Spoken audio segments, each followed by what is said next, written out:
संघर्ष सिमरनगर घटना को छानबिन र दोषीमाथि कारबाहीको माग गर्दै संघर्ष समिति जुन गठन गरिएको छ। त्यस संघर्ष समितिको हाम्रो संयोजक सुरेश प्रसाद यादवजी हुनुहुन्छ। अहिले हाम्रो सम्पर्कमा आइसक्नु भएको छ। उहाँसँग हामी यस विषयमा संक्षिप्त कुरा गर्न गइरहेका छौँ। यो आन्दोलनको आज चाहिँ सिमरनगर नगरपालिकाको काम चाहिँ तपाईहरु चाहिँ थप राखेर आज चाहिँ पाँचौं दिन धरनामा बस्नु भएको छ। आखिर यो धरना चाहिँ कहिलेसम्म चाहिँ चलिरहन्छ? हाम्रो यो राष्ट्रिय सरकारले यसमा गहन रूपले अगाडि बढ्दै हुनुहुन्छ।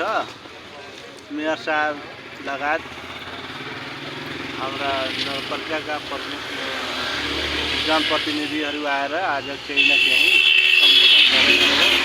त्यसपछि हामी जनताको काममा बाधा नपर्ने गरी अगाडि बढ्छौँ। यो सहमति सहकार्यको कुरा गर्नुभयो।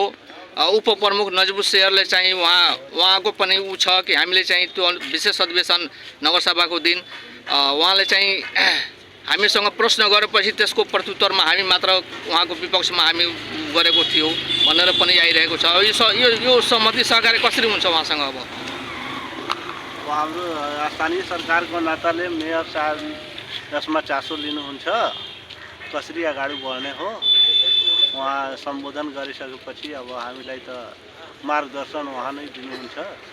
हामीले कानुनी प्रक्रियामा त अगाडि बढेकै छौँ। अब कानुनले जे भन्छ त्यही अनुसार हामी गर्छौँ। हामी त नेता होइन, हामी कर्मचारीको जनताको काम त हामीले गरिदिनुपर्छ। जनताको धेरै मर्का परिरहेछ। अब नगर प्रमुखले आएपछि अब के गर्ने? यो घटनाको छानबिन र दोषीमाथि कारबाही नहुन्जेलसम्म चाहिँ यो स्थानीय तह थप पार्ने जुन कार्यक्रम अगाडि बढाइएको छ, यसमा प्रहरी प्रशासन पनि के छ अवस्था? प्रहरी प्रशासनले यसमा दबाव र प्रभावमा काम गरेको छैन कि जस्तो लाग्छ कि? यो हामीलाई भन्न मिल्दैन। प्रभावमा परेको छ कि के छ हेर्नुपर्छ अगाडि। यसको विकल्पमा के? यो धरनाको तपाईहरु चाहिँ आज पाँचौं दिन सिमरनगर नगरपालिकाको कामकाज जनताको काम चाहिँ अहिले प्रभावित बनेको छ। सेवाग्राहीहरूले चाहिँ सेवा पाइरहेको अवस्था छैन। सिफारिसको लागि आज पाँचौं दिनसम्म चाहिँ यहाँ जनता चाहिँ कुरेर बसेको अवस्था छ। वाडाहरू चाहिँ ठप्प परेका छन्। यस सम्बन्धमा के भन्नुहुन्छ? अब कसरी जनताको काम अगाडि बढ्छ? यो स्थानीय सरकारको प्रमुखले आएपछि केही न केही सम्बोधन गरिदिने हो। उहाँलाई हामी बाइपास गरेर अगाडि बढ्न सक्दैनौँ। अब उहाँ अभिभावक हो, आउँदै हुनुहुन्छ। अब के गर्नुहुन्छ? अगाडिको मार्गदर्शन नगरपालिकाका नगर प्रमुख र हाम्रो प्रमुख प्रशासकीय अधिकारीले चाहिँ एकतर्फी रूपमा चाहिँ सम्बोधन गरेपछि मिलापत्र हुन्छ जस्तो लाग्छ। अब के गर्ने? यो धरनाको त औचित्य नरहेन नि त। एकतर्फी रूपमा सम्बोधन गरेपछि यो सङ्घर्ष समिति चाहिँ अब यतिका दिनदेखि 5 दिनदेखि चाहिँ तपाईहरु चाहिँ यहाँ कामकाज चाहिँ ठप्प पारेर चाहिँ बस्नु भएको छ।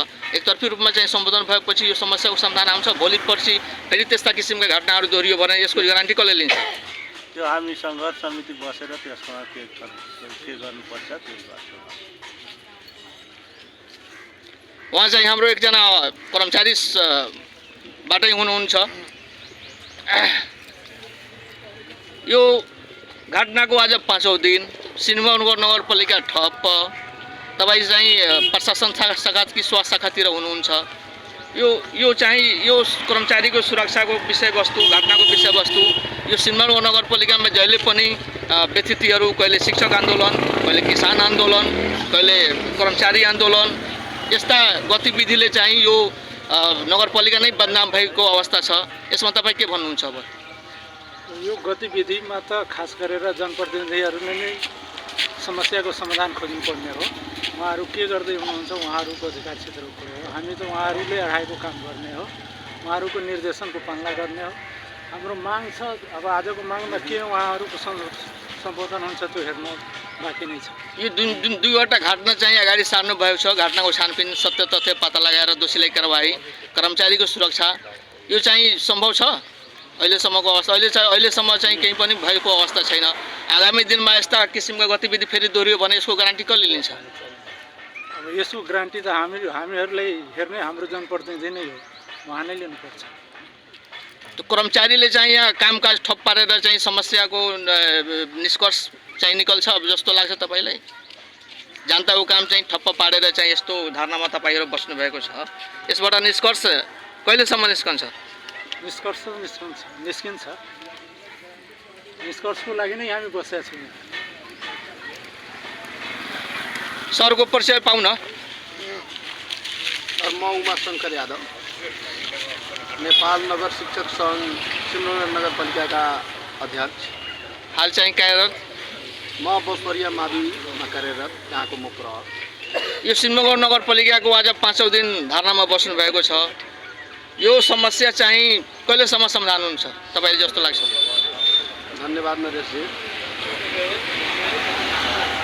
यो विशेष गरी नेपाल सरकारको सार्वजनिक संस्थान अन्तर्गत कुनै पनि कर्मचारीलाई अपहेलना, दुर्व्यवहार गर्न सक्दैन, सुशासन पनि त्यही भन्छ। त्यो कारणले गर्दा यो सिमरौनगढ नगरपालिकामा पहिलादेखि नै दुर्व्यवहार गर्ने प्रचलन दिनादिन बढ्दै गइरहेको अवस्थामा हाम्रो शिक्षकहरूको पनि गम्भीर ध्यान आकर्षण भएको छ र सो सम्बन्धमा यस्ता गतिविधिहरू नदोहोरिउन्, कसैको मानमर्दन नहोस् भन्नको लागि हामी जुन संस्थामा छौँ त्यो संस्थामा पनि यस्ता दुर्व्यवहार हुन सक्ने प्रबल सम्भावना रहिआएको हुँदा एउटा कर्मचारीलाई जनप्रतिनिधिले आफू खुसी हेप्न, दुर्व्यवहार गर्न अशोभनीय हुन्छ र त्यसलाई चाहिँ एउटा निष्कर्षमा पुगेर पीडित पक्षको मागलाई, जायज मागलाई सम्बोधन गर्न सक्नुपर्छ भने हाम्रो धारणा रहेको छ र आज यो हाम्रो 5औं दिनको नियमित बैठकमा दीर्घकालीन रूपमा यो समस्याको समाधान हो, सिमरौनगढ नगरपालिका अमन चयन कायम होस्, माता कङ्कालिनीले सबैलाई सद्बुद्धि देऊस् भन्ने कामनाको साथ म आफ्ना विचारहरू यही राख्न चाहन्छु। हस्त, धन्यवाद, नमस्कार। सरको चाहिँ शुभ नाम परिचय? मेरो नाम सुभाष चन्द्र प्रसाद यादव हो। म नेपाल शिक्षक सङ्घ बाराका उपाध्यक्ष र यो कर्मचारीमाथि भएका अन्यायको विरुद्धमा नगरपालिका सम्पूर्ण कार्यालयदेखि लिएर विद्यालयसम्म यो कर्मचारीमाथि भएका दुर्व्यवहारको भर्सनाका साथै हामी सबै कर्मचारीलाई बाँच्ने अधिकार यही जनप्रतिनिधिहरूबाट हुनुपर्छ र कोही पनि कर्मचारीलाई दुर्व्यवहारको शिकार गरिएको छ भने हामी सम्पूर्ण उपस्थित भएका यो धरनामा कर्मचारीहरू त्यसको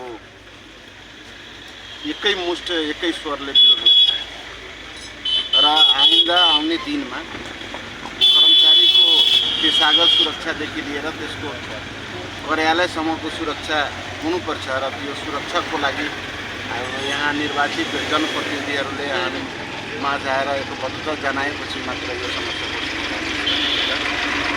राम्रो बाटो आज चाहिँ यो धर्नाको चाहिँ कामकाज ठप्प पारिएको चाहिँ 5औं दिन चाहिँ तपाईँहरू धर्नामा बसिरहेको भइरहेको छ, यो धर्नाको विकल्प अरू पनि केही हुन सक्छ कि? अब यो धर्नाको विकल्प आन्दोलनको यो लोकतान्त्रिक संस्कारमा हामी एउटा श्रमजीवी र पढे लेखेका जमात भएको कारणले विकल्प त धेरै घुम्न सकिन्छ, तर यो एउटा गान्धीवादी सत्याग्रह जस्तो छ। यसमा हामी केही कुनै किसिमका उच्छृङ्खल, कुनै किसिमका नारा जुलुस हाबीजाबी केही नगरेर हाम्रो मान सम्मान पाइयोस्, हामी कलमले काम गर्ने मानिस हौँ। हामी अरू आधार खोज्नु बाटोमा कुनै जुलुस नरहनुभन्दा हाम्रै ठाउँमा हाम्रै यो नगरपालिकाको अगाडि हामी न्याय माग्न बसेका छौँ र यहाँ उपस्थित भएका सबैले न्याय पाओस्, कसैले कसैलाई सम्मान गरोस् र उपेक्षा गर्नुभन्दा सबैलाई सद्भाव माता कङ्कालीले देओस् र सब सम्मान तरिकाले यहाँ बाँच्न पाउने अधिकारको सुनिश्चित हुनुपर्छ। वाडादेखि चाहिँ नगरपालिकासम्मको कामकाज ठप्प छ, स्थानीय जनताहरू चाहिँ एकदम उस आक्रोशमा छ, पीडामा पनि छन्। जनताको कामकाज चाहिँ ठप्प रहेको अवस्था छ। कसरी अगाडि बढ्ने, कसरी आन्दोलनलाई यो निष्कर्षमा कहिलेसम्म पुग्छ, कसरी पुर्याउने यसलाई? यो राजनीतिक मागहरू हुन सक्छ, तर कर्मचारीले कुनै राजनीति गर्न यहाँ आएका छैन। अब हाम्रा वडादेखि लिएर नगर प्रमुखसम्म उहाँ राजनीतिक उहाँहरूको विभिन्न माग अवधारणा हुन सक्छ, तर कर्मचारी सबैको हो। कर्मचारीलाई जुन नेपाल सरकारको कानुनअनुसार जे कुराहरू दिएका छन् त्यही आधारमा हामी चल्ने हो। बाँकी राजनीतिक कुराहरू त उहाँहरूबाट छनप्रष्ट हुन्छ। हामी कामै गर्नको लागि छौँ। हामीलाई कसैले अपमान गर्छ भने कहाँ जाने? उहाँहरूको सामने यदि हामी अपेक्षित हुन्छौँ भने नागरिक समाजले त झन् उपेक्षा गर्छ। हामीलाई सुरक्षा दिने अधिकारै नै उहाँहरूको जब रक्षकै हाम्रो भक्षक हुन्छ भने हामी कहाँ जाने? आज चाहिँ यो माग चाहिँ सम्बोधन हुन्छ जस्तो लाग्छ तपाईँलाई? हामीलाई यस्तो लाग्छ कि हाम्रो अभिभावक त उहाँहरू नै हुनुहुन्छ। उहाँहरूले दुई पक्ष अथवा तीन पक्ष जति पक्ष भए पनि हामी सामु आएर यो कुराहरू यसरी एउटा शान्तिपूर्ण वातावरणमा उहाँहरूले राजनीतिक तरिकाले जे कुरा गर्नुपर्ने हो, उहाँहरूको अधिकार हो, उहाँहरूले गर्नुपर्ने कर्महरू छन्। आफ्नो वार्डदेखि लिएर नगरसम्म उहाँहरूले गर्नुपर्ने जे उहाँहरूको दायित्व छ उहाँहरू गरोस्। हामीहरूको दायित्व छौँ जे हामीलाई नेपाल सरकारले ऐन कानुनअनुसार गरेको छ त्यसरी हामी यहाँ बसेका छौँ र यसभन्दा हामी एउटा सबैमा सद्भाव आओस्, सबैको सद्बुद्धि होस् कि कमसेकम नगरपालिकालाई एउटा राम्रो गति मिलोस् र शान्ति सुरक्षा कायम होस्, सबै राम्रै तरिकाले चलोस्, यही हाम्रो लक्ष्य छ। हस् त, धन्यवाद। ये जो घटना घटल बा तो निंदनीय है के बस सब लोग जानकारी में बा। हमने ओकर कानूनी उपचार खोजले बाड़ी, कानूनी कार्रवाई हुई। अब बंद कैला से पूरा जनता प्रभावित हुई, विद्यालय प्रभावित हुई। ऐसे हम सब लोग के आग्रह कर सब लोग अपना अपना जगह पर जाके कार्यालय संचालन करो। अब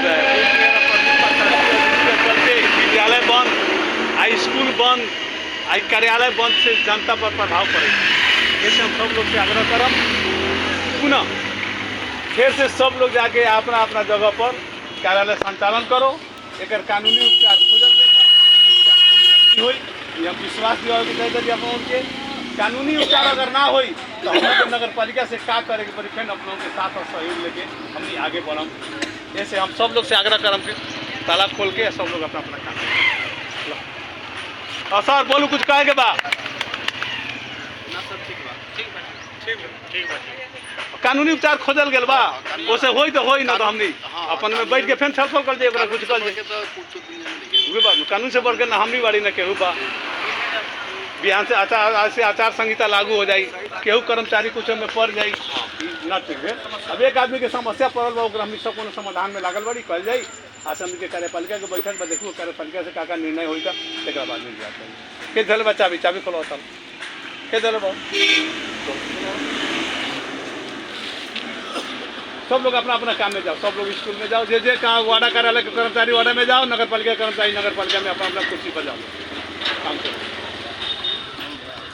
आदरणीय दर्शकबिन, हाम्रा सिन्धुली नगरपालिकाका नगर प्रमुख किशोरी प्रसाद द्वारा चाहिँ धरनाको कार्यक्रम स्थगित गरी आफ्ना कर्मचारीहरू चाहिँ आफ्ना क्षेत्रमा चाहिँ खट्नुपर्ने आजदेखि नै खट्नको लागि उहाँले निर्देशन दिइसकेको अवस्था छ र घटनाको छानबिन दोषीमाथि कारवाहीको प्रक्रिया चाहिँ कानुनी प्रक्रिया हो। यो कानुनले चाहिँ उ गर्छ भनेर उहाँले चाहिँ सम्बोधन गरिसकेको अवस्था छ र हामी यति बेला यो अब सङ्घर्ष समितिको विरोध तथा दबावको कार्यक्रम चाहिँ यही स्थगित भएको चाहिँ घोषणा चाहिँ उहाँले चाहिँ निर्देशन दिइसक्नु भएको छ।